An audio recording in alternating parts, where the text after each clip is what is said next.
Assalamualaikum warahmatullahi wabarakatuh. Kami dari kelompok 2, 12 IPS 2, ingin menjelaskan pola dan faktor-faktor interaksi desa dan kota.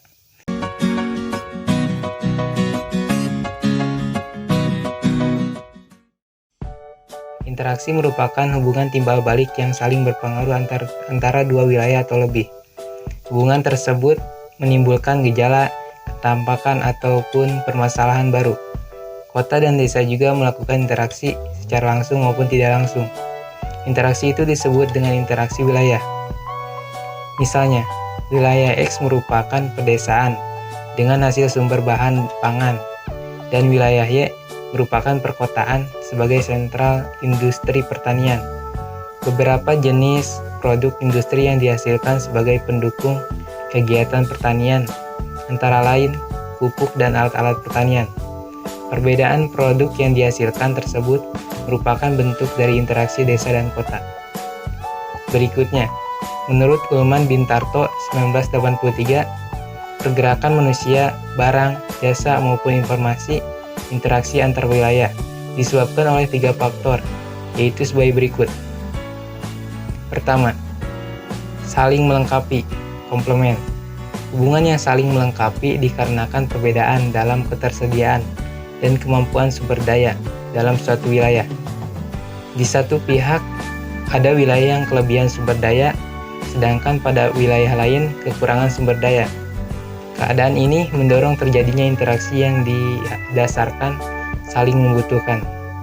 Semakin besar komplementaritas, semakin besar pula arus barang manusia maupun informasi. Seluruh interaksi tersebut timbul akibat dari adanya perbedaan potensi wilayah kota dengan desa. Contohnya hasil pertanian. Adanya 2 wilayah yang surplus dan minus sumber daya yang sangat memperkuat terjadinya interaksi. Artinya, saling melengkapi kebutuhan, di mana masing-masing wilayah berperan sebagai produsen dan konsumen. Kesempatan untuk saling berintervensi. Kesempatan ini adalah suatu alternatif perantara yang dapat menghambat timbulnya interaksi antar wilayah atau dapat menimbulkan suatu persaingan. Jenis interaksi dalam geografi antara lain interaksi keruangan bersifat ekonomis, politis, sosial, dan ekologis. Interaksi keruangan yaitu hubungan antar manusia dengan manusia atau manusia dengan lingkungannya. Misalnya, manusia kota dengan manusia desa. Interaksi keruangan meliputi gaya relasi, distribusi, dan difusi. 3. Kemudahan pemindahan dalam ruang. Transferabilitas. Selain membutuhkan waktu dan biaya, gerak manusia, barang, atau informasi untuk kelancarannya membutuhkan peraturan dan tata tertib. Semakin mudah transferabilitas, semakin besar gerak barang, manusia, maupun informasi.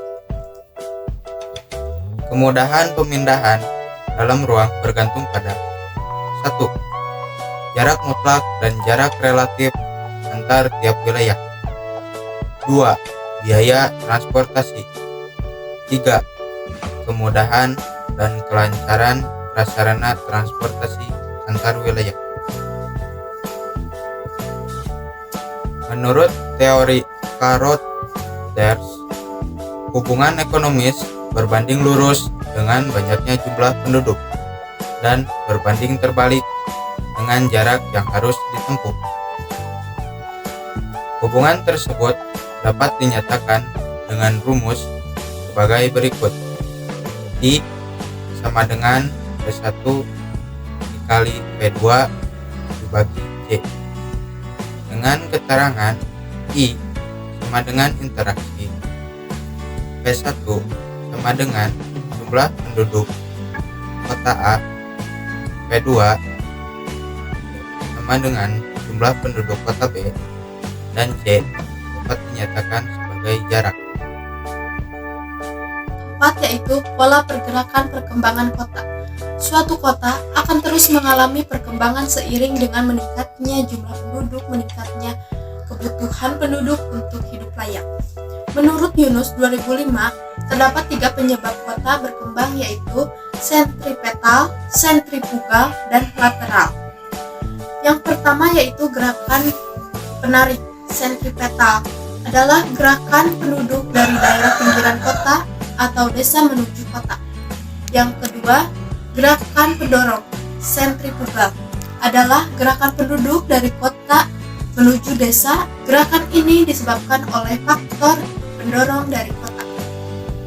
Dan yang ketiga yaitu gerakan ulak-ulik lateral, adalah meningkatkan kebutuhan lahan dan terbatasnya lahan di pusat kota, maka kegiatan penduduk berkembang ke daerah pinggiran kota.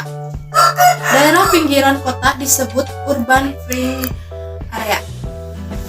Daerah pinggiran biasa digunakan sebagai wilayah pemukiman penduduk. Gerakan ulak-alik mobilitas harian. Penduduk pinggiran yang melakukan pergerakan ke kota sebagai daerah tujuan menyebabkan berbagai dampak. Proses perkembangan wilayah kota ke daerah pinggiran kota. Terdapat 3 tipe, yaitu konsentris, memanjang, dan meloncat.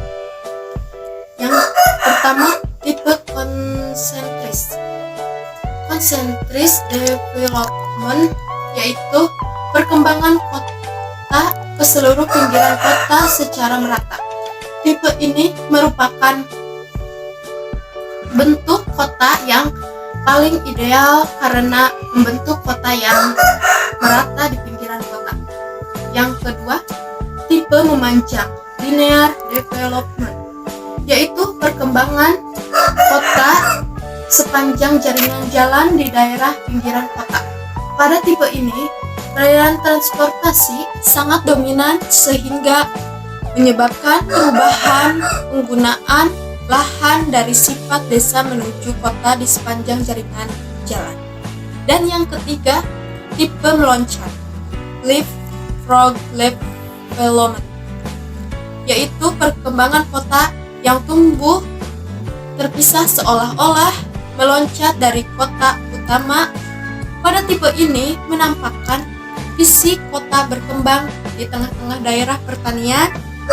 Jadi, lahan pertanian tidak berada dalam satu blok, tetapi terpisah-pisah menjadi beberapa yang tidak saling berhubungan. Tipe meloncat terjadi di daerah pinggiran kota, menyebabkan penggunaan lahannya bercampur antara sifat kota dan